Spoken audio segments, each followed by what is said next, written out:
지금 너무 무리 마시고요. 이번 3월의 목표는 너무 국어 한정해서 말할게. 영어 수학은 여러분들이 알아서 열심히 하시고 3월은 한정해서 우리가 수특에 있는 지문들과 작품들을 최대한 해석할 수 있는 범위를 확보해 놓는다는 생각으로 하시면 됩니다. 이게 뭐 엄청 파거나 내신처럼 혹은 막 각 잡고 막 이렇게 막 분석하지 않아도 우리가 범위를 나가 놓는 것 자체만으로, 그리고 한번 해석이나 아니면 이런 식으로 문제를 다뤄보는 것만 해도 충분히 나중에 어마어마한 효과가 있거든요. 그래서 우리는 지금 그 시간을 좀 확보 중인 거고요. 4월부터는 대부분, 아닌 분도 계시긴 하지만 대부분 이제 내신 대비로 들어가야 됩니다. 화작이나 엄매를 하겠죠. 학교마다 좀 다르긴 한데 그래도 제일 많은 소담고 기준으로 말씀드리면 항상 소담고는 화작을 진짜 화작을 항상 하셨습니다. 수능 특강 화작을 정말로 하셨어요. 그러니까 이제 조금 뭐 얘기가 나왔나 봐. 아니 다른 학교는 물론 그게 정석은 맞아요. 소담고 이렇게 하면 돼요, 원칙대로. 근데 다른 학교는 이름만 화작해놓고 화작도 내긴 하지만 독서 문학 위주로 또 수업해 주셔서 수특 독서 문학도 해주시는데 아니 이거 너무 수능하고 동떨어진 거 아니에요? 라는 얘기를 좀 들으셨나 봐요. 그래서 작년에는 아주 재미난 짓을 하셨어요. 수능 특강에 있는 독서 지문을 화작처럼 개조해서 수업하셨습니다. 아, 나 처음 봤어요. 나 당황했어요. 나. 그래서 그 문제 알고 계세요? 알고 계세요? 여러분들 선배들이 일어났던 일이었습니다. 그래서 나도 그거만 들고 있었어요. 그래서 뭐였지? 생명공학에서 그 탄수화물 유전자 결합 뭐 이런 거 있었는데 뭐 어떻게 수진 땡땡 안녕 얘들아 막 이런 거 하고 있었어요. 아우 나 진짜 힘들었다니까. 다만 그만큼 학교들이 그 원칙에 따라 화작을 공부시키게 하는 의지는 좀 확실해 보입니다. 아마 올해도 크게 다르지는 않을 거예요. 그래서 수특 화작을 해야 되고, 그렇다면 더더욱더 이 3월 기간 동안 독서와 문학 세트를 빨리 나가 놓는 게 장기적으로 좀 여러분들한테 도움이 될 겁니다. 특히 이제 기말까지 끝난, 즉 거의 순수하게 이제 내신 대비는 이제 배제하고 수능 위주로 마지막 스포트를 달릴 때 여러분들이 이때 해놓은 게 좀 도움이 될 거예요. 왜냐면 다시 보는 거는 그렇게 부담이 안 되거든요. 처음 보는 게 좀 고통스러워서 그렇지. 자, 그래서 오늘 좀 고통을 받아보자고요. 페이지 30쪽입니다. 오늘 현대시 하나, 그리고 극문학 하나, 소설 하나, 그리고 고전시 4세트, 3세트 이렇게 되어 있는데 현대시 하고요. 그 다음에 있는 소설과 극문학은 스킵하겠습니다. 굉장히 간단하기 때문에 여러분들이 할 수 있고요. 뒤에 있는 고전시, 적용학습 시작되거든요. 고전시 3세트 오늘 해석해드리도록 하겠습니다. 고전시가 많이 중요합니다. 연계교재 중에서는 당연히 우선순위가 고전시예요. 어휘도 그렇고 몰랐을 때 이미 여러분들이 그 고전시를 학습한 걸 전제하고 시험에 내기 때문에 안 보고 해석 안 된 상태에서 보면 나 빼고 다 나만 암호 보고 있고 나머지는 다 해석본 보고 있는 기분이에요. 그래서 이 고전시는 좀 해놔야 됩니다. 다행히 내용 자체는 안 어려우니까 충분히 할 수 있겠죠. 자, 읽어볼게요. 첫 번째 시는 이용학의 하나씩의 별인데 교과 작품도 아니고요. 꽤 좋은 작품인데 바로 해석해 드릴게요. 이거 제가 읽을게요. 이거 지금 뭐 구조 막 필요 없어요. 자, 봅시다. 무엇을 실었느냐? 화물 열차에 어디 갔어? 그 검은 문들은 탄탄히 잠겨 있다라고 되어 있습니다. 자, 열차에 문들이 잠겨 있대요. 뭐 안전하고 열차 뭐 사고도 없을 것 같군요 라고 생각하겠지만 사실은 그게 아닙니다. 왜냐면 화자의 위치가 열차 안이 아니에요. 다음 줄 볼까요? 바람 속을 달리는 화물 열차의 지붕 우에, 이 우는 위를 말합니다. 우리 제각기 들어누워. 됐을까요? 화자의 위치는 지금 지붕, 기차의 지붕이에요. 참고로 달리는 기차 맞습니다. 아니 어떻게 여기에 사람이 우리나라는 그래도 빠르게 선진국화됐기 때문에 이런 모습을 봤다가는 바로 뉴스에 나오죠. 다만 우리 저기 주변에 있는 몇몇 나라들을 보면요, 아직 기차 지붕에 많이 탑니다. 인도라든지 이런 나라들은 깜짝 놀랐어요. 근데 이 당시 때는 이제 지붕에서 이제 가고 있는 중인데요. 그러면 아까 다시 검은 문들이 잠겼다고 어떻게 보입니까? 네, 이 객실로 들어갈 수 없는 무언가 동떨어진 주류에서 벗어난, 자, 간단하게 말하면 유랑민의 상황을 조금 더 리얼하게 보여주는 요소라고 보시면 되겠습니다. 물론 이용학 씨는 대부분 실화, 자신이 경험한 걸 근거로 하기 때문에 실제로 아마 여기 타고 있었을 경험을 했을 확률이 매우 높아요. 아마 그랬을 거예요. 다만 우리가 시를 작가의 그런 외부적 조건들이 아니라 순수한 텍스트로 본다면 유랑민으로서 객실에 들어갈 수 없는 주변 인으로서의 떠도는 삶에 대한 이미지를 주냐고 하면 요 검은색 닫힌 문들이 충분히 그 효과를 준다는 거죠. 자, 근데 한 줄 남았습니다. 이 시는 근데 부정적인 시가 아니에요. 마지막 줄 1년의 마지막 줄 보시면 한결같이 쳐다보는 하나씩의 별. 아니, 지붕 위에서 별 보고 있는 것 같고 너무 오버하는 거 아닌가요? 할 텐데, 자, 별 보는 것 자체는 문제가 아니에요. 근데 이 별을 앞에서 뭐라고 하냐? 하나씩의 별이라는 말 때문에 그래요. 하나씩의 별. 각자의 별이 있다는 건데, 그럼 이건 단순히 하늘에 떠 있는 단순한 자연현상을 말하는 게 당연히 아니죠. 자, 개개인이 갖고 있는 소망, 희망이라는 뜻으로 전환되게 됩니다. 여기서 별은 그런 역할을 해요. 하나씩이란 말 때문에 그래요. 요거를 아마 이용학 씨가 써놓고 마음에 들으셨나 봐요. 그래서 시의 제목이기도 해요. 이 하나씩의 별이. 그렇게 되어 있습니다. 그래서 이 시는 기본적으로 희망이 깔려 있긴 해요.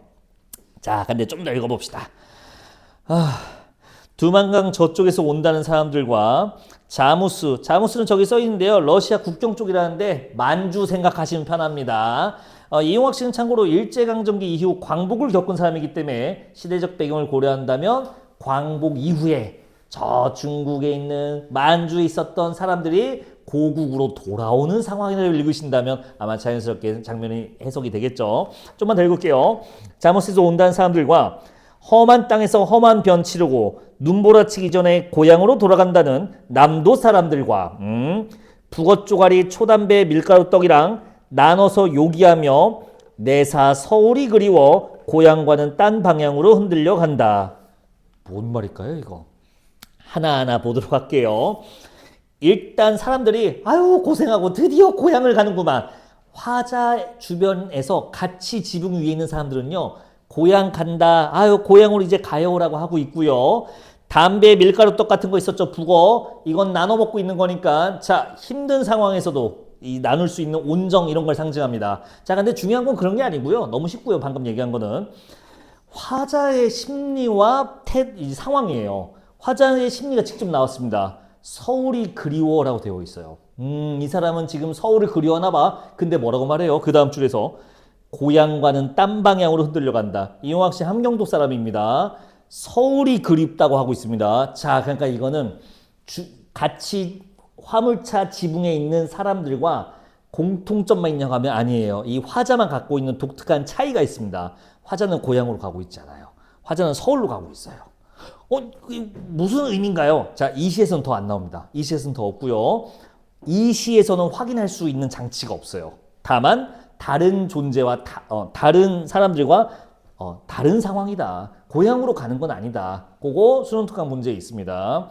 까먹었을까봐 두 개 다시 말씀드리면 저번 주에 말씀드린 거 여러분들이 수능 특강 푸셔야 됩니다. 오늘 독서한 거 문학한 세트는 이제 여러분들이 집에 가서 수능 특강 원본 문제를 풀어봐야 돼요.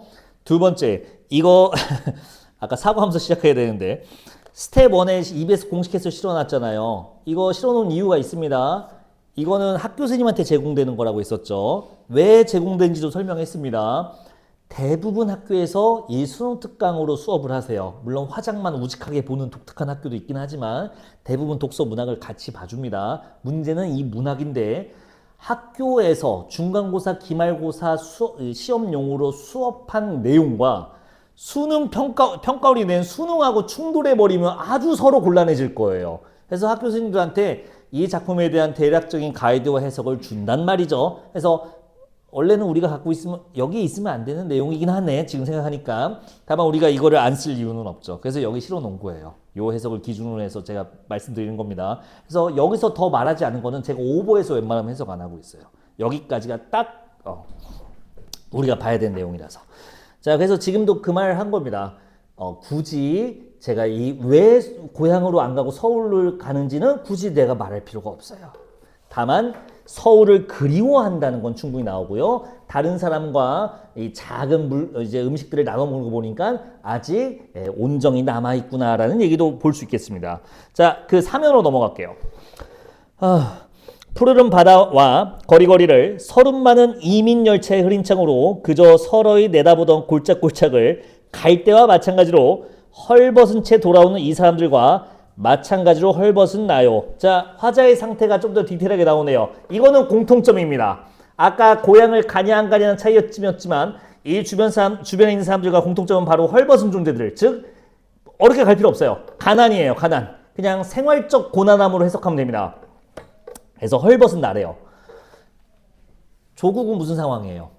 광복해서 지금 다들 돌아온 상황이야. 고향으로. 만주에 있다가 다 이제 일제수탈을 피해서 다 주변으로 도망가 있다가 이제 광복했다고 해서 돌아오는 상황인데 당연히 기뻐야 되잖아요. 근데 화자는 어떤 상태야? 헐벗은 상태. 자, 생활적 개인적 고난은 있는 상태입니다.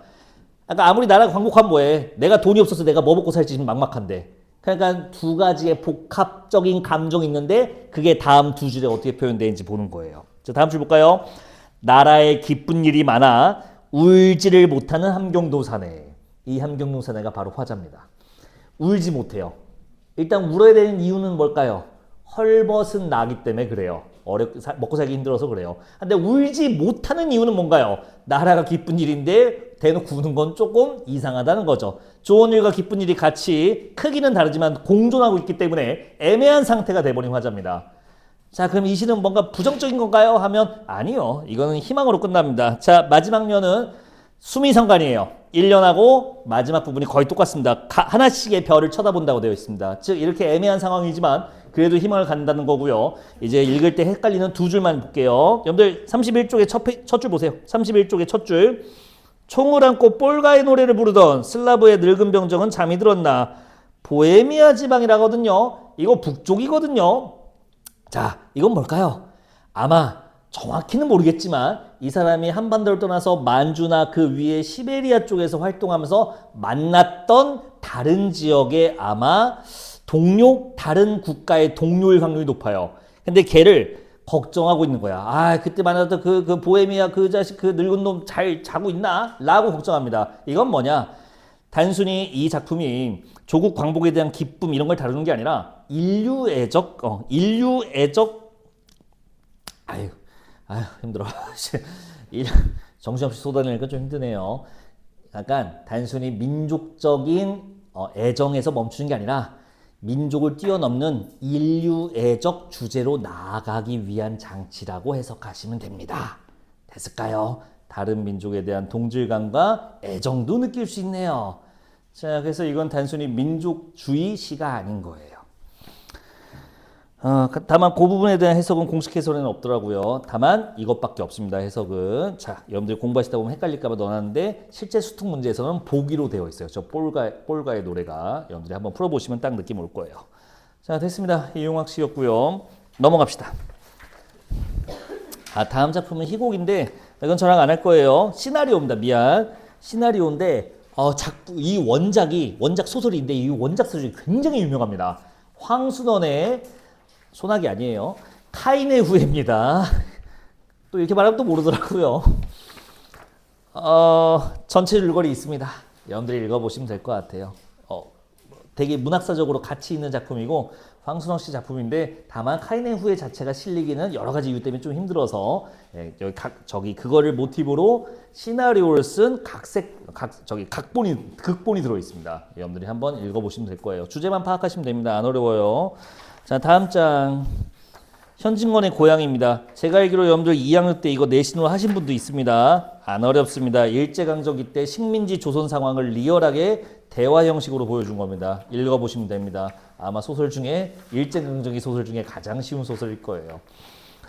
그러면 오늘의 메인 메뉴 40페이지로 오겠습니다. 고전시 3세트 해석할 건데 자, 아침에 보니까 너무 졸려하더라고요.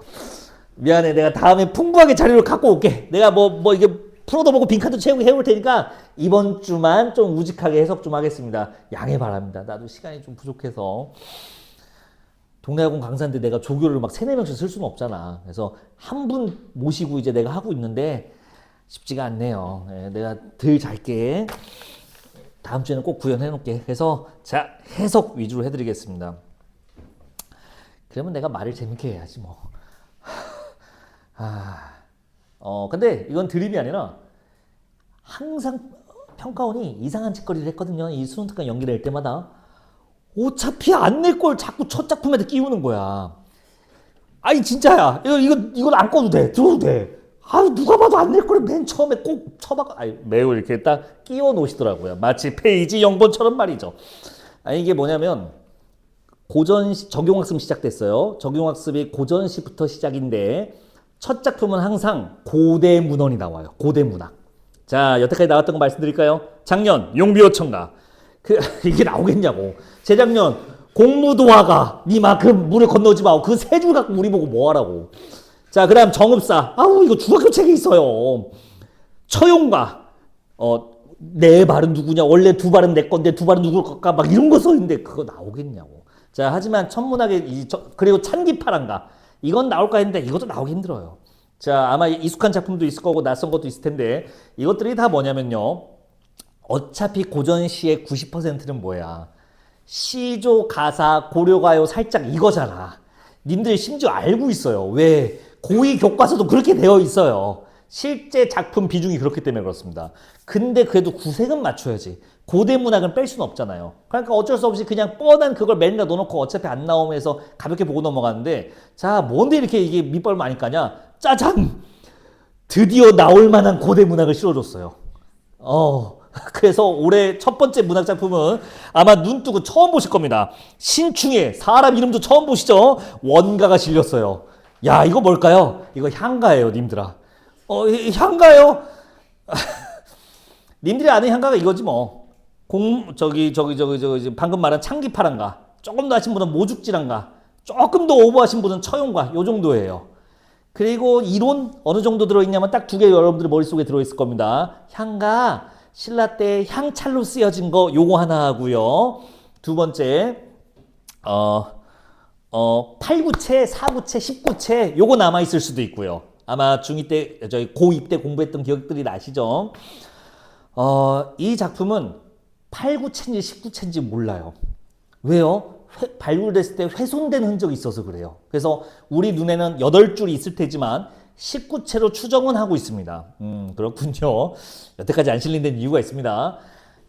참고로 여러분들 시험용으로 이런 데까지 올라오려면 여러분들이 그냥 뭐 평가 아저씨가 골라서 틱 넣은 것 같지만 실제 그 안은 그렇지 않습니다. 논란이 없을 정도로 많은 연구 논문이 몇백 개씩 붙어 있어야 그러면 이 작품은 이렇게 해석해도 되겠군. 이 수백 편의 논문에 의거해서 요래야 올라오거든요. 이거는 연구가 많이 안 된 거라서 논문이 많지 않았다고. 근데 최근에 막 붙어서 이제 몇백 편 정도 이제 어느 정도 이론이 정립화되니까 드디어 실을 수 있는 거예요. 다만 여태까지 그게 늦은 이유는 있습니다. 여러 가지 좀 불분명하게 있기 때문에 그래요. 불분명하다. 좀 애매하다라는 얘기를 리얼하게 하기 위해서 향가의 특성에 대해서 조금 보셔야 됩니다. 향가 이론하려는 거 아니야? 그런 건 당연히 수능에 안 내겠지. 향가는 향찰로 쓰여진 거 알고 계시고요. 향찰 까먹으신 분도 있을까봐 말씀드리면 아직 우리 고유 문자가 없어서 한자, 즉 다른 나라의 다른 문화권의 문자를 빌려서 우리말을 표현하는 겁니다. 동의하시죠?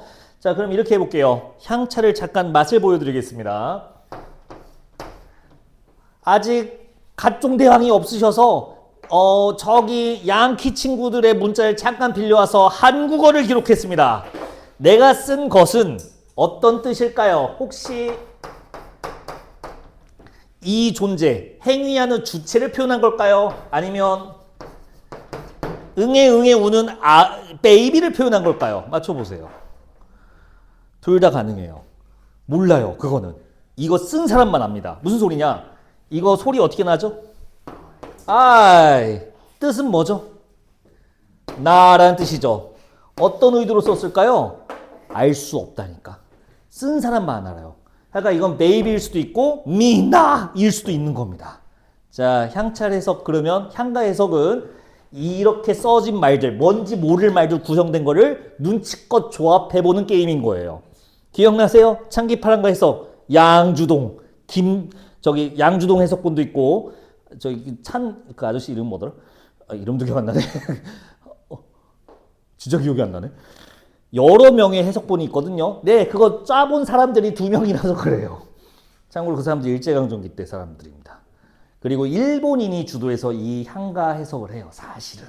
뭐 굳이 우리가 오픈할 필요는 없지만 실제로는 그렇게 움직입니다. 자, 이 얘기를 또 왜 하냐? 우리는 그래서 이 향차를 해석하기 위해서 두 단계를 거쳐야 돼요. 첫 번째, 일단 요 원래 원문 한자로 써 있었겠지. 이 한자를 뭘로 해석할 건지, 소리로 해석할 건, 뜻으로 해석할 건지, 소리로 해석할 건, 반대로 했네. 뜻으로 해석할 건지, 소리로 해석할 건지 일단 그거를 해야 되는데 다행히 요거는 일제강점기 때 일본 훈구화 학자들에 의해서 대부분 다 처리됐어요. 그때 활약했던 게 우리가 알고 있는 그 양주동 그런 아저씨들입니다.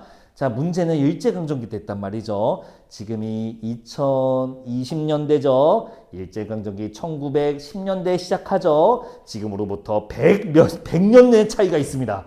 100년 전에 한글을 봐야 되기 때문에 그걸 한 번 더 우리말로 해석해야 돼요. 양주동 씨가 해놓은 걸 우리가 다시 해석해야 돼요. 두 가지의 문제가 생깁니다.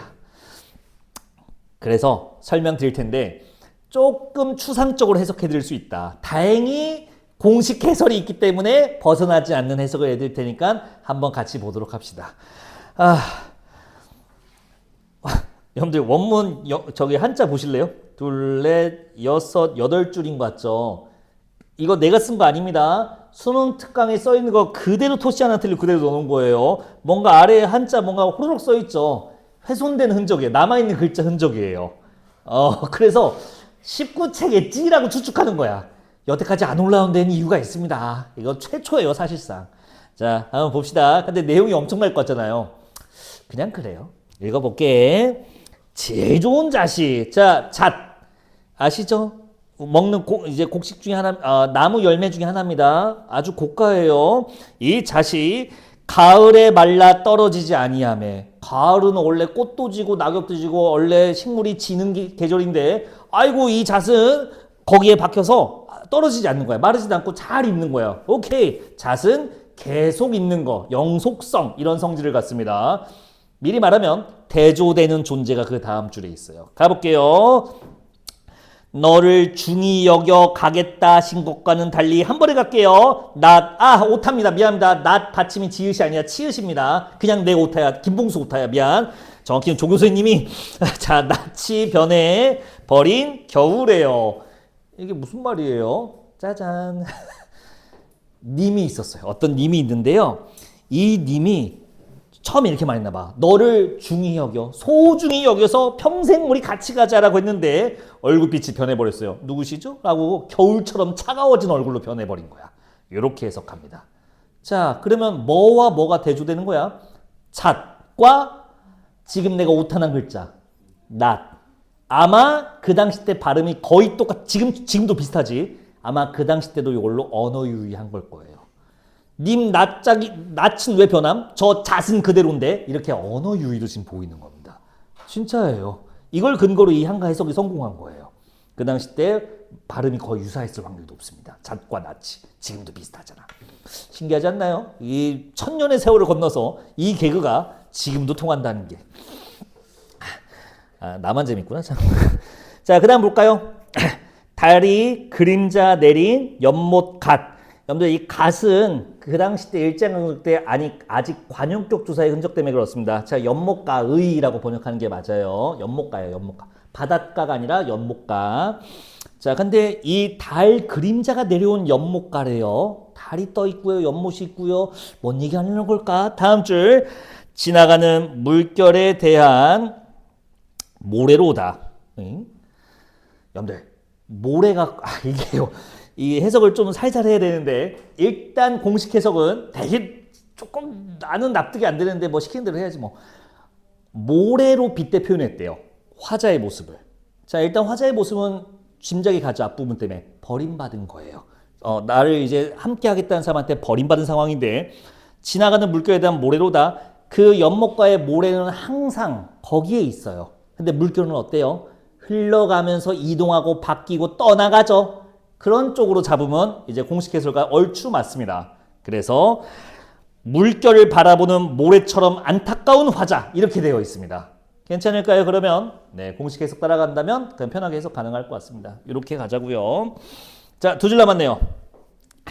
모습이야 바라보지만 네, 그러니까 물결 가는 건 바라볼 수는 있지만요. 세상 모든 것 여희어버린 처지요. 이건 쉽네요.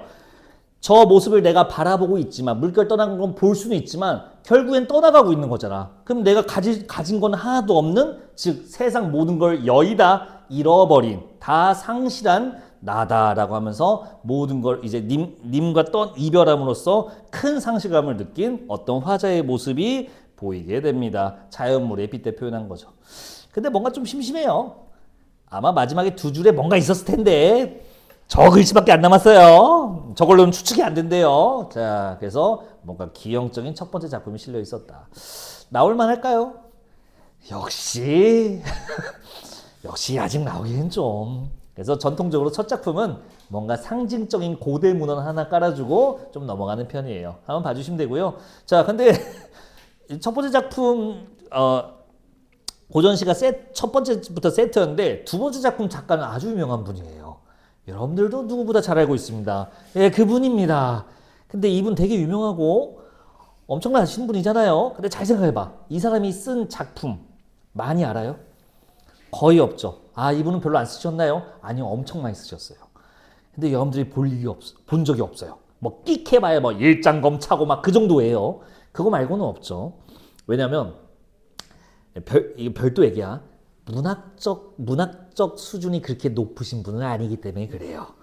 자, 아니 내가 말해 뭐해? 직접 보자고. 여러분들도 판별할 수 있을 거야. 하면서 읽어볼게요. 자, 1시예요, 1시. 번역해놨네요. 봅시다. 빨리 봐. 한바다에 가을바람 불어오는 이 밤. 심심하죠? 다음.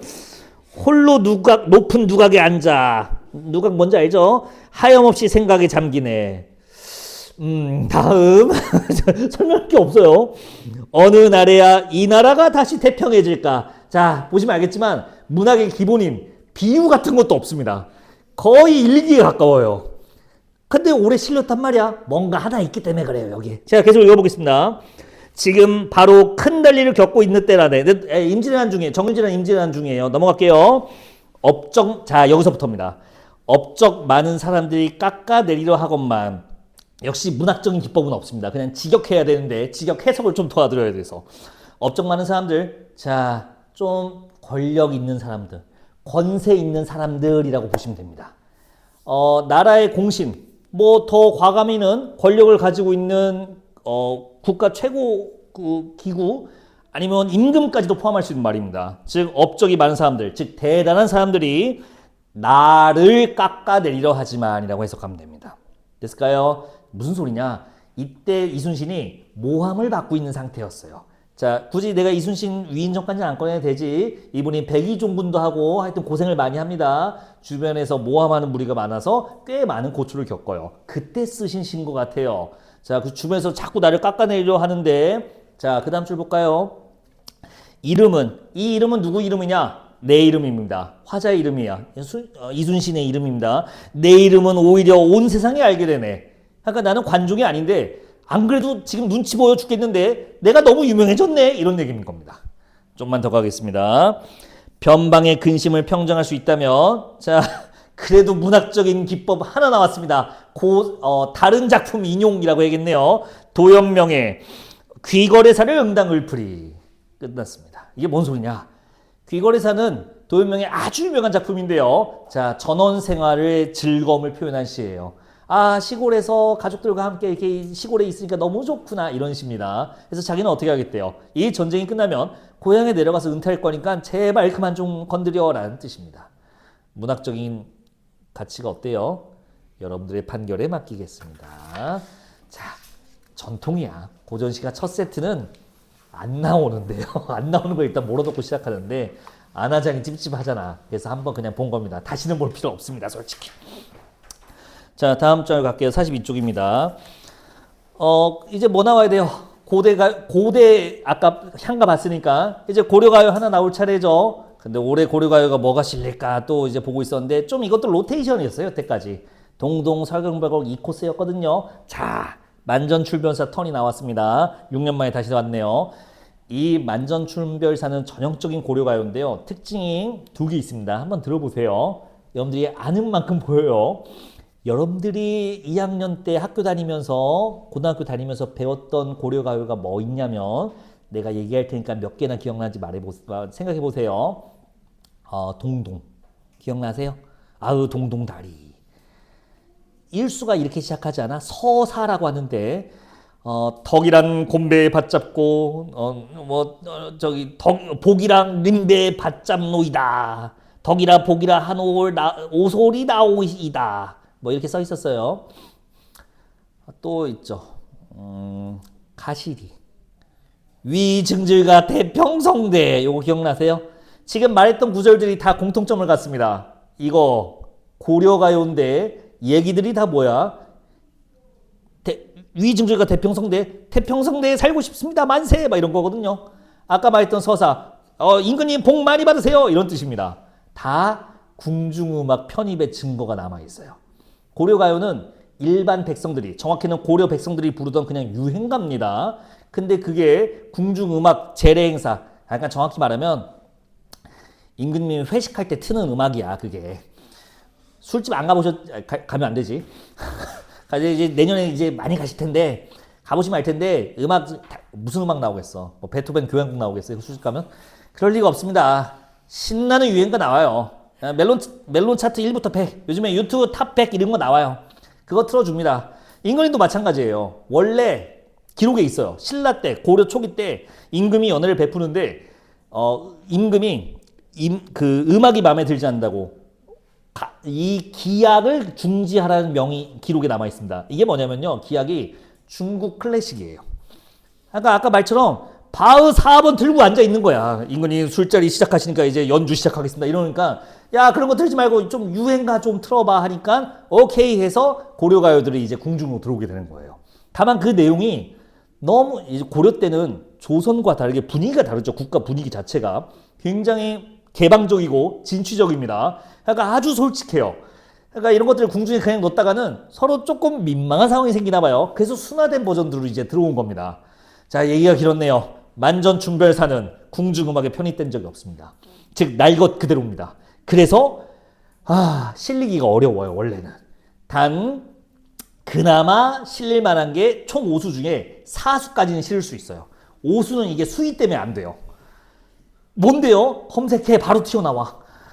자, 근데 내가 할 생각은 없고요. 당연히 수능 특강에도 마치 아무 일 없다는 듯이 흔적 자체를 지워버렸어요. 4수까지만 딱 4절까지만 실려 있습니다. 공식 해설도요. 구성 1, 2, 3, 4연 이렇게 되어 있잖아. 보통 몇 연이면 총 몇 연, 총 몇 수라고 써 있거든요. 그것도 안 써 있어요. 그냥 딱 4연 하고 그냥 써놨습니다. 이유는 검색해보면 알아요. 5수는 따로 여러분들이 궁금하면 보시고 저랑은 총 4연짜리 하나 잘린 거 버전으로 보도록 하겠습니다. 자, 그래도 수위가 꽤 셉니다. 그래도 세요. 날 것 그대로기 때문에 그래요. 가볼게요. 힘들어. 자, 얼음 위에라고 시작합니다. 이 얼음을 뭘로 생각하냐면 원래는 얼어붙은 땅 생각하셔야 되는데 그러지 마시고요. 자, 침대 하나 떠올리시는 게 빠릅니다. 근데 침대가 매트리스가 아니라 통짜 사각 얼음으로 되어 있어요. 됐죠? 매트리스 사이즈의 얼음이 있습니다. 그 얼음 위에 댄립 자리 보아라고 되어 있네요. 이 자리는 돗자리예요. 근데 돗자리가 뭘로 되어 있냐? 여러분들이 쓰시는 그런 비닐 합성 수지가 아니라 댄립, 대나무 잎으로 짠 돗자리입니다. 굉장히 얇고 통기성이 좋겠죠? 얼음 통짜 매트리스 위에 그걸 올려놓은 겁니다. 그리고 임과 나와 얼어 죽을 망정. 그러니까 임하고 나하고 얼어 죽더라도 여러분들 그 위에 있으면 어떻겠어요? 개 춥겠죠? 근데 얼어 죽더라도 자, 같은 말 한 번 더 나온 건 넘어가고요. 정든 오늘 밤 더디 새옷이라 더디 새옷이라. 네, 이 마음둔 우리 둘이 서로 마음을 통하고 있는 이 밤이 늦게 갔으면 좋겠다. 무슨 소리야? 개 추워도 아무리 추워도 늦게 갔으면 좋겠어요. 오늘 밤 님하고 있으면 이런 뜻입니다. 됐을까요? 조선 그런 거랑 달라요. 수위 자체가. 자, 다음 가겠습니다. 이연이요. 힘들어. 경경 고침상. 자, 근심 외로운 잠자리입니다.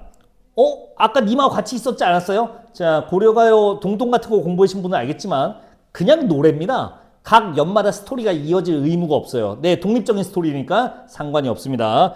자, 어쨌든 이 외로운 이 잠자리에서 어느 잠이 오리요? 네, 혼자 외롭고 근심 어려서 잠이 안 와요. 아마 내가 좋아하는 님이 없으니까 혼자 있는 침대니까 잠이 잘 안 오는 거라고 해석할 수 있겠죠. 다음, 서창을 열어 하니 도화가 바라도다. 도화, 복숭아 꽃입니다. 창문을 여니까 복숭아 꽃이 핀 거예요. 뭐 봄의 계절적 배경 이런 건 굳이 말 안 해도 되겠지. 핵심은 이겁니다. 다음 줄 볼게요. 도화는 씨름 없어. 됐죠? 화자랑 완벽하게 대조되는 자연물입니다. 그러면 이 소춘풍을 어떻게 읽어야 되냐 이거예요. 웃는다. 봄바람에 웃는다라고 직역되는데 올해 수특에는 이렇게 번역했어요. 봄바람을 희롱함이라고 되어 있습니다. 참고로 이 희롱을 이게 희롱이란 말을 어떻게 번역하면 좋냐면 놀리다로 번역하면 돼요. 우리가 알고 있는 대로. 다만 이 희롱이라고 하니까 누군가를 갈구고 뭐 비웃고 하는 거 아닌가 할 텐데 자 이게 그럴 수도 있고 아닐 수도 있습니다. 놀리는 게 내가 아기를 가지고 놀릴 수도 있죠. 그게 조롱이겠죠. 근데 제가 원장님을 맨날 놀리거든요. 정말로 내가 아기를 가지고 그런 걸까? 그건 아니지. 그러니까 꼭 이건 부정적으로 해석할 필요는 없습니다. 자, 봄바람을 희롱한다는 건데 봄바람한테 장난친다는 얘기입니다. 자, 별거 없습니다. 이 도화는 아주 기분이 좋은 거예요. 봄이 오니까 피기도 하고 아주 기분이 좋습니다. 누구랑 다르게? 화자랑 다르게. 자연물과 대조되는 화자는 고려 가요에서 거의 단골이라 보시면 되겠습니다. 자, 됐고요. 다음 가보겠습니다. 넋이라도 님을 한데 지내겠다고 여겼더니 자, 요거는 놀랍게도 여러분들이 다른 고려가에서 한번 본 적이 있어요. 님과 한데 예자하였더니 이 구절은 아마 정과정이라든지 아니면 다른 고전 동동 같은 데서 이미 봤었습니다. 서경벌공가에 봤었을 거예요. 왜냐면 그 당시 때 유행어입니다, 이게. 그래서 여기도 실려 있는 거였어요. 자, 번역하면 이겁니다. 내 몸이 안 되면 내 영혼이라도 내 넋이라도 님과 한데는 함께 하나의 장소란 뜻입니다. 하나의 장소에 지내겠다 했더니 함께 있겠다고 했는데 똑같은 말 넘어가고요. 다음 볼게요. 벽이시더니 뉘러시니까 짜잔. 벽이시더니를 올해 수특에서는 이거 해석도 내가 갖고 온 게 아니라 수특 버전이야. 두 가지 해석을 그냥 줬어요. 그러면 뜻이 달라지나 하면 놀랍게도 뜻이 똑같습니다. 자, 벽이시더니 뜻 보고 올래요? 우기시던 이가 혹은 어기시던 이가 라고 번역되는데 자 이겁니다. 말투만 살짝 조정하면 완벽히 똑같은 뜻이에요. 내가 이어서 해볼게요. 앞에랑 우리 영원이라도 함께 있기로 한 거라고 영원이라도 함께 있자고 우기던 사람이 누구였어? 라고 말하는 거예요. 다시 야 우리 영원이라도 함께 하기로 했잖아. 그렇게 우기던 얘가 누구였니? 즉 어떤 상황인 거죠? 님이 배신했을 때 할 수 있는 소리인 거야. 그렇게 우기던 사람이 누군데? 라고 책망하는 거죠. 괜찮을까요? 어기던 사람은 더 직설적이죠.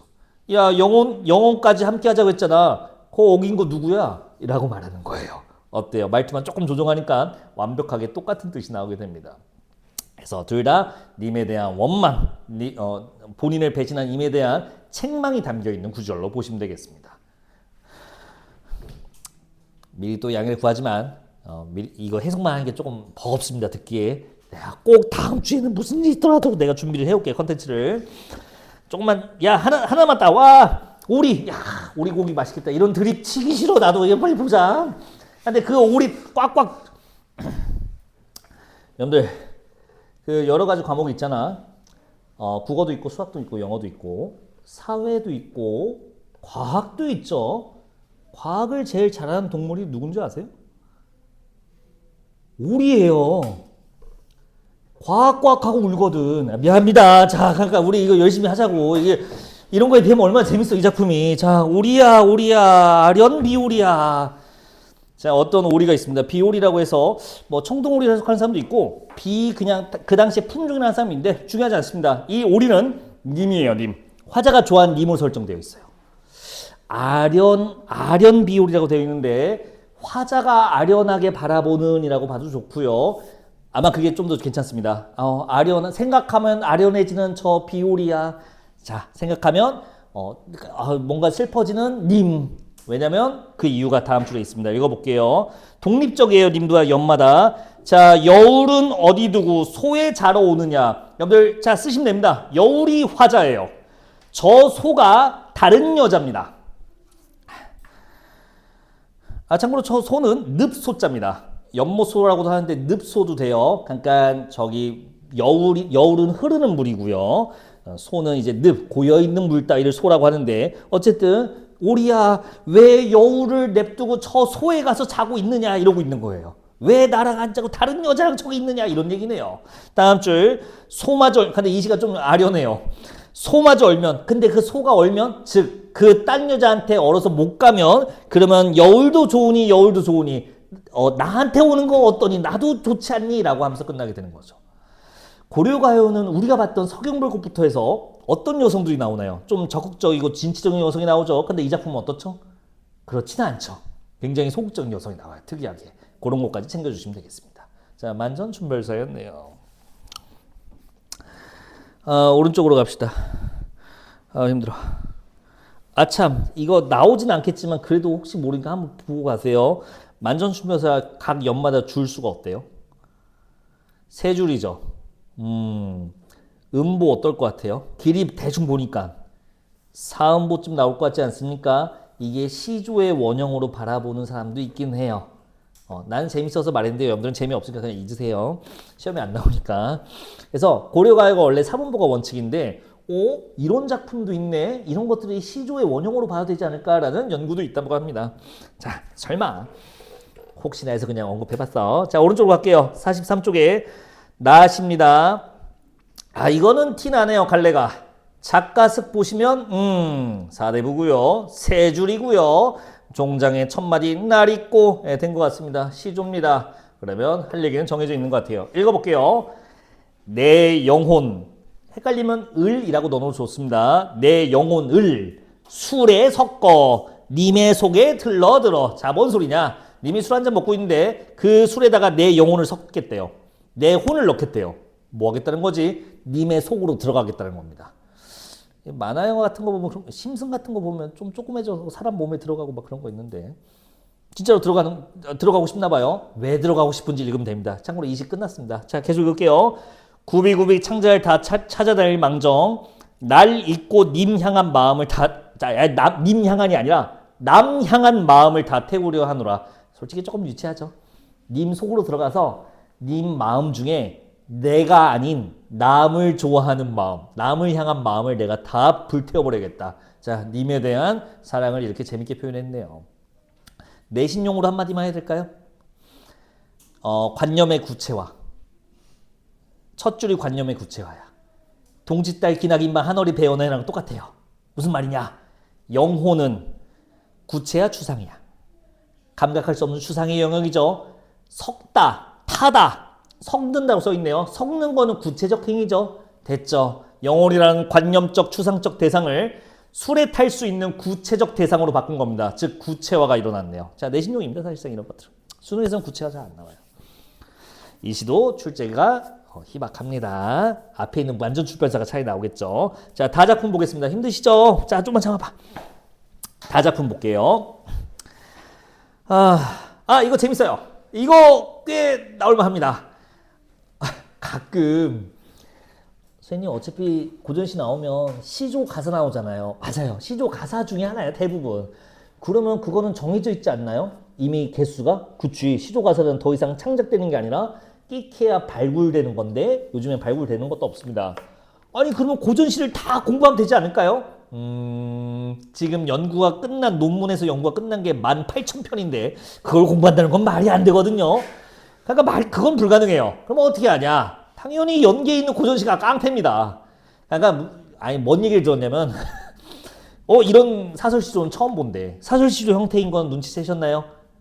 중장이 비정상을 길고 작자 미상인데 시조 형식을 띠고 있습니다. 전형적인 사설시조입니다. 백성이 쓴 조선 후기 거. 이런 사설시조는 처음 본대요. 님들이 본 사설시조는 만 편 중에 한 10개, 20개 본 거야. 당연히 처음 본 작품이 나올 확률이 굉장히 높습니다. 그래서 연계 작품이 좋은 거예요. 자, 이 작품은 한번 해석해 놓으면 안 까먹으니까 한번 봅시다. 처음 실린 겁니다. 참고로 읽어볼게요. 창밖에 가마솥 떼우라는 장사. 여기까지. 장사는 여기서는 장사꾼을 말합니다. 상인을 말해요. 가마솥 떼우라는. 자, 뭐야? 자, 구멍난 가마솥 떼워드립니다 하면서 밖에서 이제 장사하시는 분이 지나다니는 거야. 그 장사 화자가 말을 겁니다. 이별나는 오타요님들아 조 교수님 피곤하셨나 보다. 구명이 아니라 구멍입니다. 구멍 홀. 자, 이별나는 구멍도 때우는가? 이별로 난 구멍도 때워주나요? 이 말입니다. 조금 더 현대어로 좀 의역을 해볼까요? 이별로 구멍난 제 가슴도 떼어주나요? 뭐 이런 거예요. 낭만적이네요. 자, 이 장사꾼이 하는 말이 이 땜장이라고 할게요. 이제 편하게. 땜장이 하는 말이 꽤 재밌습니다. 읽어볼게요. 장사에 대답하는 말이 진시황 한 무제는 천지를 호령하되 위엄으로 못 막고 됐을까요? 진시황도 그 천하를 호령한 위엄으로도 못 막았다. 이 이별로 난 구멍을. 계속 제갈량의 천하 경영하는 재주로도 막았다는 말 못 들었고 제갈량이라는 얘가 아주 재주가 뛰어난데 이 재주로도 막았다는 얘기를 못 들었다. 다음 서초패왕 힘으로도 이거 항우를 말합니다. 힘센 예예요. 그 힘으로도 능히 못 막았으니 이 구멍이야. 구멍 때우라는 말이 아마도 우스워라. 자, 뭐 진짜 막 웃기다 비운다 그게 아니라 아유 그런 말도 안 되는 소리 하지 마세요 정도로 읽어주시면 됩니다. 이별로 난 구멍은 때울 수가 없습니다. 그 상처는 힘든 거죠 라고 얘기하는 거예요. 자, 마지막 진실로 장사의 말과 같을진데 긴 이별인가 하더라. 됐을까요? 이별로 인해 아파하는 어떤 화자의 모습이 아주 재밌게 표현되어 있네요. 여기까지입니다. 사설 시조는 별로 어려운 거 없으니까 넘어가죠.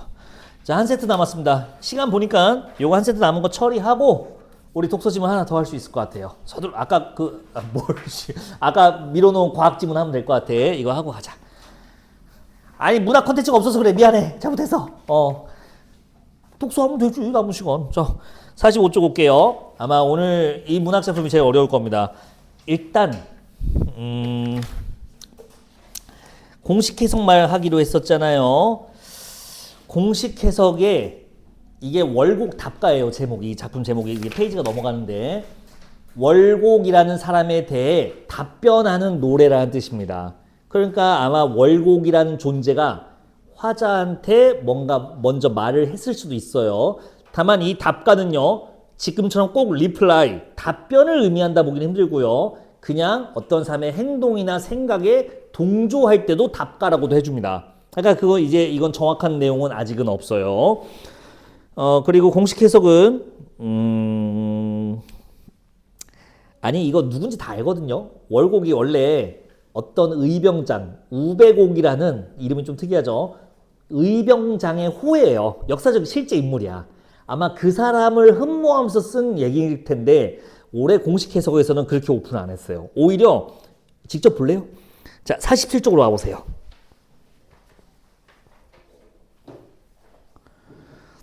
자, 두 번째 줄 보겠습니다. 내고 있다. 해제 볼게요. 내고 있다. 화자가 그리워하는 대상인 월곡은 작가가 존경하는 인물로. 인물인가 봐요. 계속 작가는 대상을 향한 간절한 마음을 담아 자신의 심화를 표현하고 있다. 자, 여기까지만 나옵니다. 마저 읽어볼게요. 작가는 정계에 진출하지 못한 향촌 사족으로서 현실의 비판적 인식을 드러내고 있는데 현실 비판이에요. 자, 그리고 관직에도 못 오릅니다. 관직에도 안 올랐어요. 현실의 비판적이에요. 그러면 굳이 유교적 가치에 얽매일 필요가 없어요. 옛날에 고전문학 공부했을 때 초심 때 공부했을 때 유교, 불교, 도교 사상에 대한 얘기 했었죠. 굳이 유교로 한정할 필요가 없는 거야. 이게 이 작품의 가치가 있어요. 이따 보고요. 이때 월곡은 속세의 초연한 삶을 살고 있는 것으로 형성화되며 작가의 이상적인 지표를 설정되어 나타난다. 자, 이 우배곡이라는 이 의병장은요. 공을 세워요. 임진왜란 때 활약해요. 자, 벼슬을 받았을 거 아니야? 벼슬이 내려졌을 거 아니야? 안 받아요. 그러니까 아마 화자가 지금 이상향을 잡을 만한 인물로 설정된 거예요. 다만 더 얘기하진 않겠습니다. 이 월곡이라는 사람이 뭐한 사람인지는 공식 해석이 없으니까 괜히 얘기해봤자 군더더기가 되겠죠. 이제 작품을 해석합시다. 작품 어렵습니다. 45쪽이에요. 미리 말합니다. 어렵습니다. 옛사람, 이제사람, 이목구비 같건만은. 자, 이 옛사람은 도산시리곡이라는 이율곡의 시 기억나실런지 모르겠네요. 거기도 나와요. 고인을 못 빼니 나도 고인을 못 빼. 뭐 이거 있거든요. 그때 고인 뭘로 해석하게 된지 기억나요? 옛 성현들이라고 번역했었어요. 옛 성현들이란 말이 와닿지 않으면 공자 맹자라고 하셔도 상관없습니다. 자, 이 옛사람, 즉 공자 맹자, 뛰어난 옛날 성인 현자들과 과를 넣어주세요. 헷갈리면. 옛사람들과 이제사람, 지금 사람, 요즘에 사는 사람들. 이목구비 강건만은. 예, 눈, 코, 입 붙은 건 똑같아요.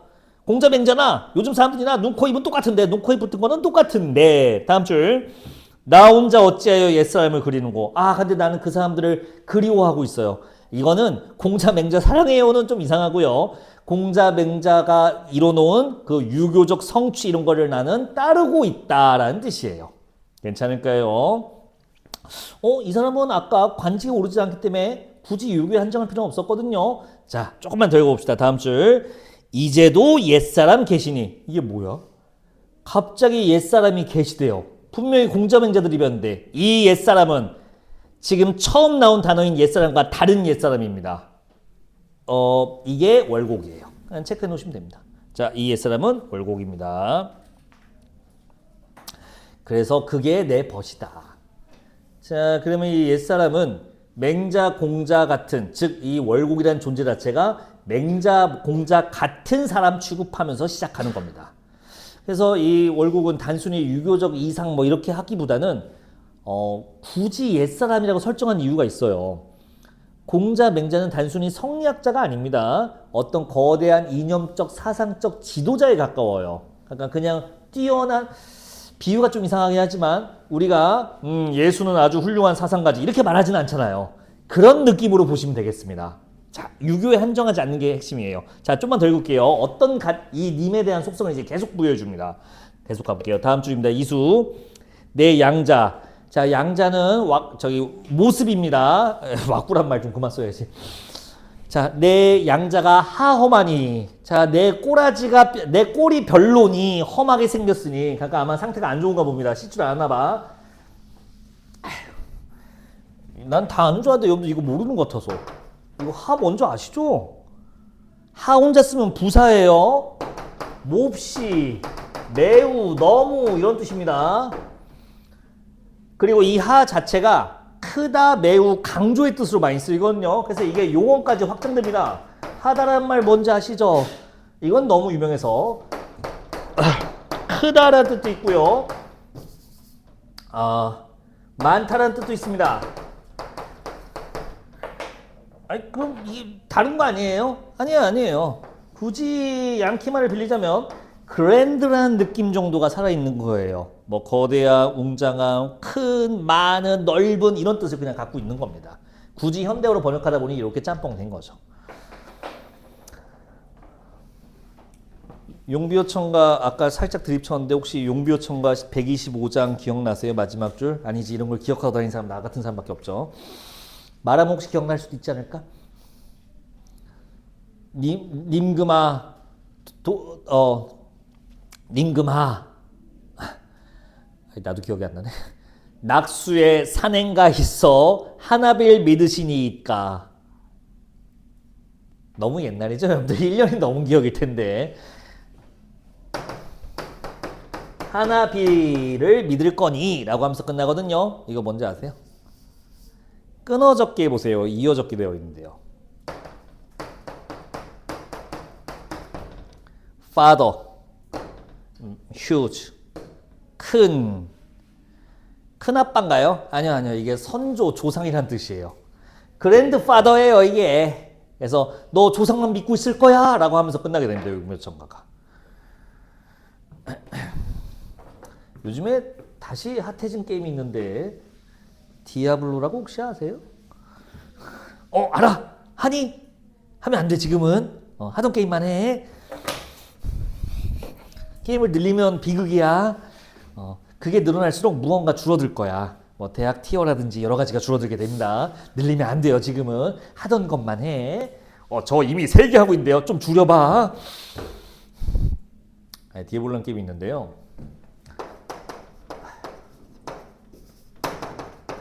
이게 뭐 잔혹한 뭐 이런 뜻인가? 잘 모르겠어요. 게임으로 영어 배워서.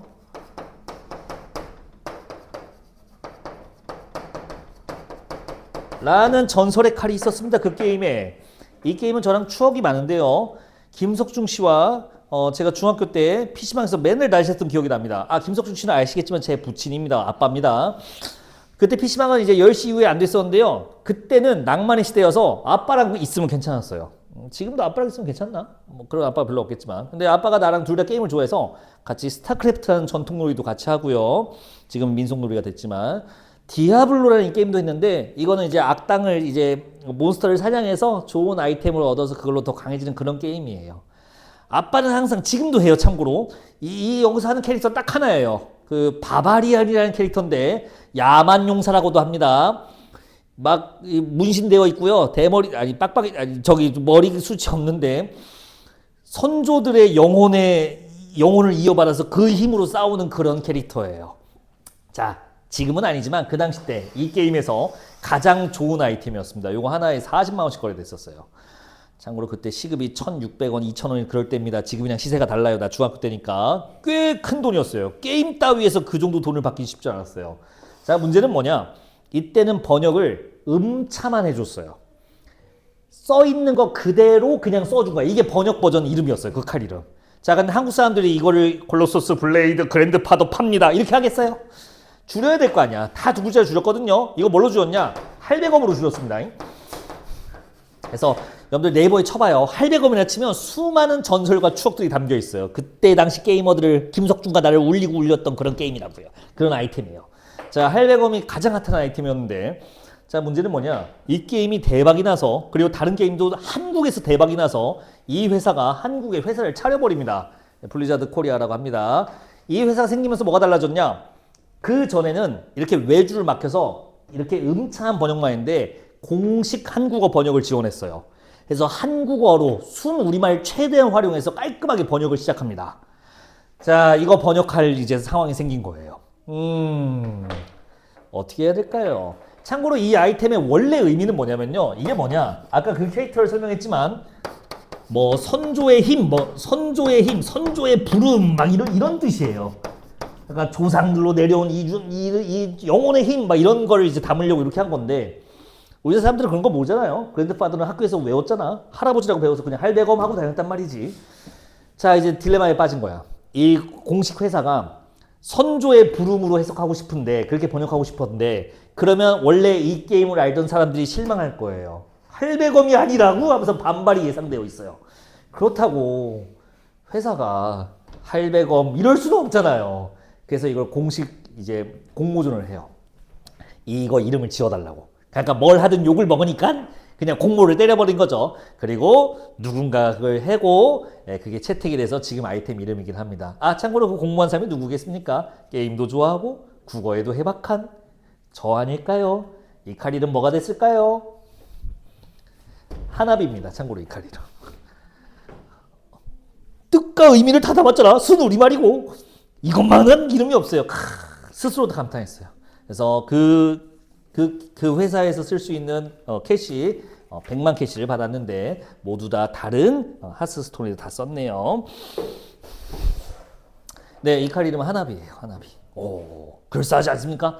선조란 뜻도 담고 있고요. 할아버지의 어원이에요. 이게 하나비가 할아버지의 어원이야. 살렸죠? 이것도 살렸죠?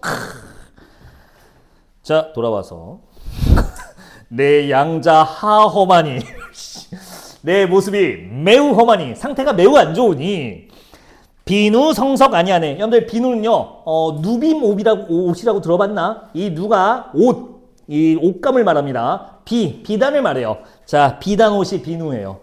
비단 옷의 성석은 화장이라고 보시면 됩니다. 파운데이션에 가까워요. 화장도 아니하네. 뭔 소리야?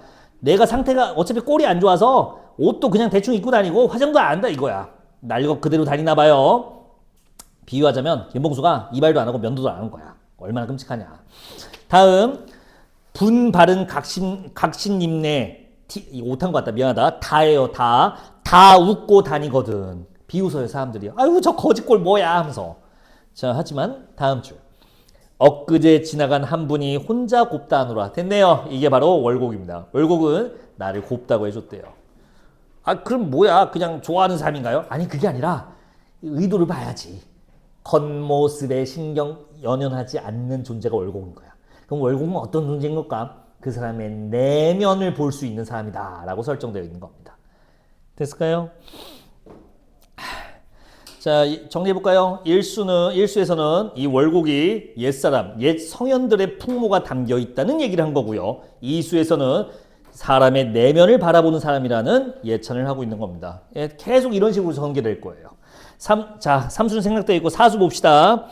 청송, 자, 푸른 소나무요. 울을 삼고, 울은 울타리입니다. 울타리를 삼고요. 백운, 흰 구름으로 장을 두르고, 장은 이제 커튼이라 생각하시면 됩니다. 장막인데요. 뭐야 이게? 그냥 나무가 울타리고 구름이 커튼인 거야. 그렇게 삼은 초옥삼간, 초가집입니다. 작은 초가집을 말하네요. 이 참간에 숨어 계신 천해번님.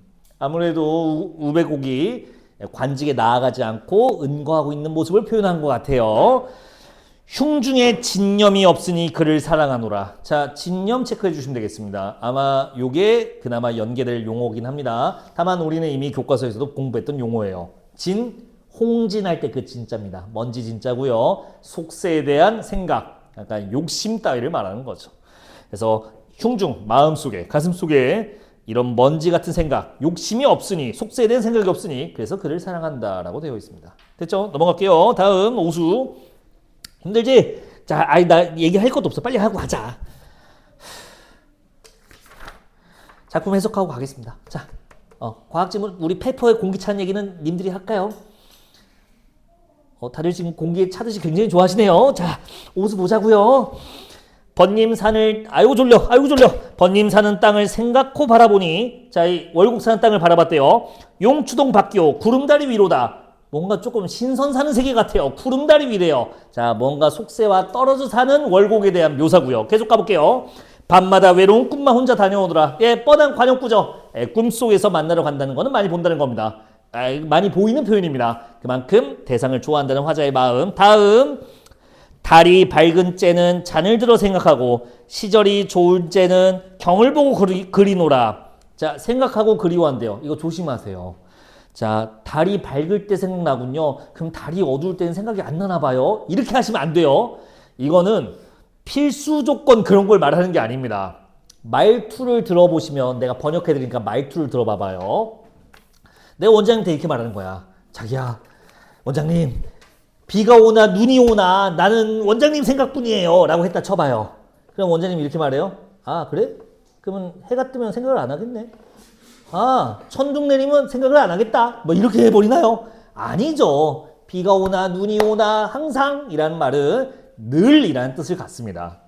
됐을까요? 그러면 달이 밝을 때는 잔을 들고 생각하고, 시절이 좋을 때는, 이 시절은 날씨나 아니면 세상 모습인데 뭐든 좋습니다. 시절이 좋을 때는 저 거울을 보고도 그리워하고 있어요. 그래서 여기서 되고, 그래? 그럼 해 뜨면 어쩔 건데? 이게 아닙니다. 언제나라고 번역해 주시면 돼요. 자, 그리고 그 다음 줄 공식 해석이 없어서 이거는 그냥 제가 대학원 때 공부했던 그냥 해석을 해드릴게요. 이걸 안 해놨더라고. 자, 사람이 덜 괴운 탓으로 이칠적이 적어라. 괴는 다 뭘 갖다 와. 알잖아. 괴다. 사랑하다. 사랑하는. 사람이 덜 사랑하는 탓으로 이칠적이 적어라. 뭘까요, 이거? 그냥 내가 연구한 걸로 할게요. 대학원 때. 이칠적이 적어라. 잊은 적이 별로 없다라는 뜻이에요. 잊지 못한다는 뜻입니다. 이칠적이 적어라. 이걸 이렇게 직역해놨대. 자, 잊은 적이 없다라는 거고요. 자, 무슨 이유로? 무슨 탓으로? 덜 사랑하는 탓으로. 이상하지 않아요, 구조적으로? 아예 별로 안 사랑해서, 좀 덜 사랑해서 내가 잊은 적이 없어 라는 뜻입니다. 이상합니다. 자, 물론 이제 만약에 학교에서 이걸 공부한다면 따로 따라가시면 되는데, 여기서는 그냥 반어적 표현으로 그냥 가도록 하겠습니다. 그럼 모든 게 해결돼요. 그리고 수특 문학 문제도 그걸로 처리가 가능하니까 집에 가서 꼭 풀어보세요. 자, 내가 덜 사랑해서 항상 잊지 못해. 에이, 반어라고 보면 되겠지. 내가 너 하나도 안 좋아해. 그래서 잊은 적이 없어. 뭐 이런 느낌이라고 보시면 되겠습니다. 자, 다음 46쪽이요. 아, 잠깐만, 애매한데 시간이. 알았어, 안 할게. 아침은 했는데. 46쪽 봅시다. 매는 첩첩하고 구름은 잦았으니, 참고로 이 잦았다가 자자하다, 자욱하다라고 하면 되겠죠. 고인의 집 땅이 바라볼 성 없다. 여러분들 이게 나름 센스 있게 번역을 해주신 건데, 앞에는 옛사람이라고 번역을 했고요. 이번에는 그냥 고인이라고 원래 음을 그대로 써놨습니다. 자, 이 고인은 그러면 옛 성현으로 번역할까? 아니면 월곡으로 번역할까? 월곡으로 번역하는 겁니다. 그렇게 조심해 주시면 돼요. 자, 월곡의 집 땅이 바라도 볼성 없다. 자, 내가 바라봐도, 내가 원해도 볼 수 있는 형태나 상태가 없다라는 뜻입니다. 아마 월곡이 지금 사후에 쓴 추모시일 확률이 높은 게 이런 구절 때문에 그래요. 내가 바라봐도 볼 수 있는 상태가 아닌 거야. 월곡이 있는 땅은. 자, 그래서 마음만 길을 알아두고 오락가락하느라. 마음만 거기 왔다 갔다 한다. 됐을까요? 아마 추모시일 확률이 높습니다. 자, 다음 갈게요. 상산에 체지하려. 이 고사를 제가 설명할 필요는 없을 것 같고요.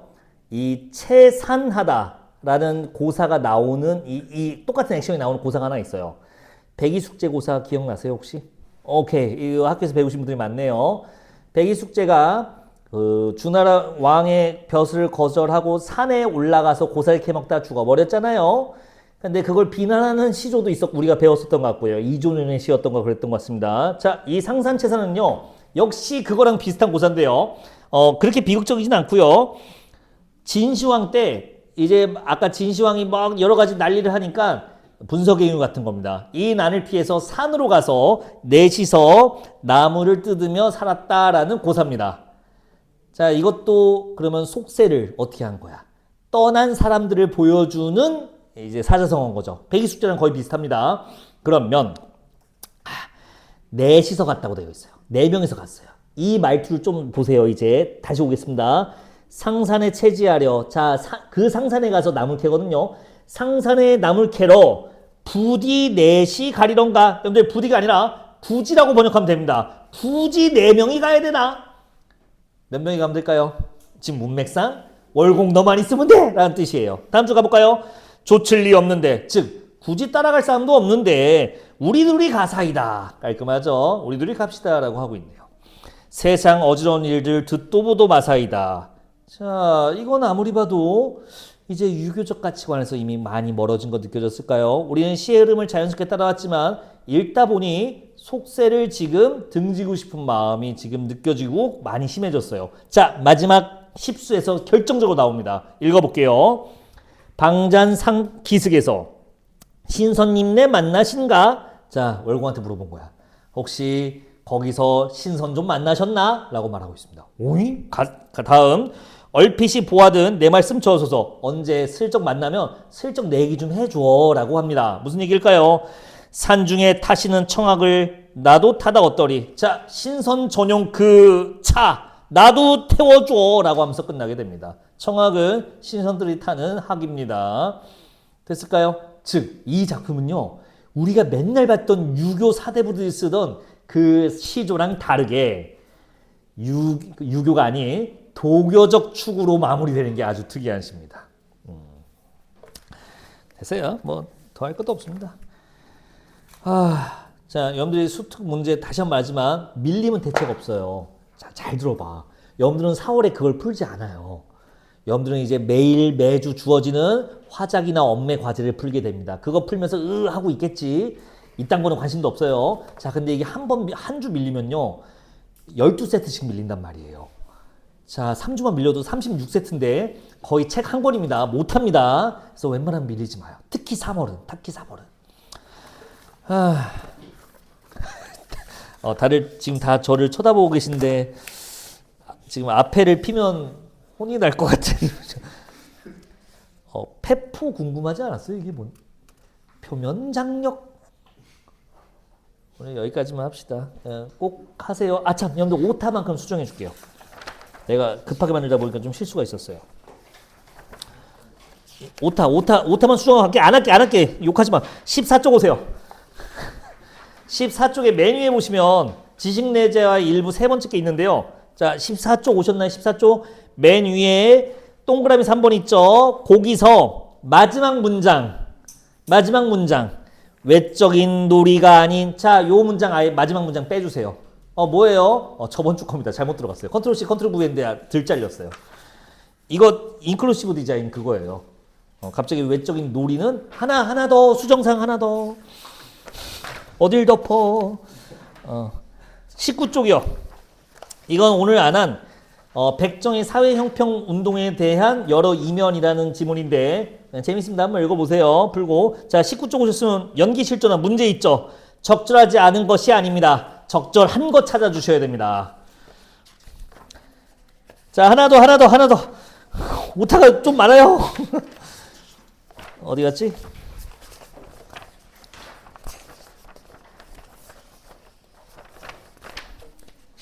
잠깐만.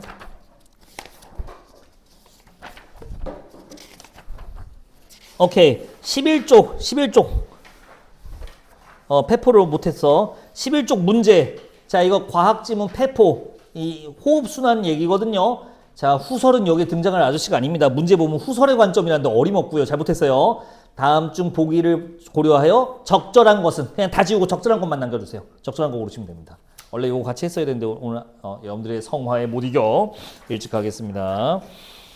자, 수정 다 한 것 같습니다. 다음 주는 조금 더 제대로 컨텐츠 준비해 올게요. 미안합니다. 양해 바랍니다. 대신 할 거 많으니까 열심히 하고 있어.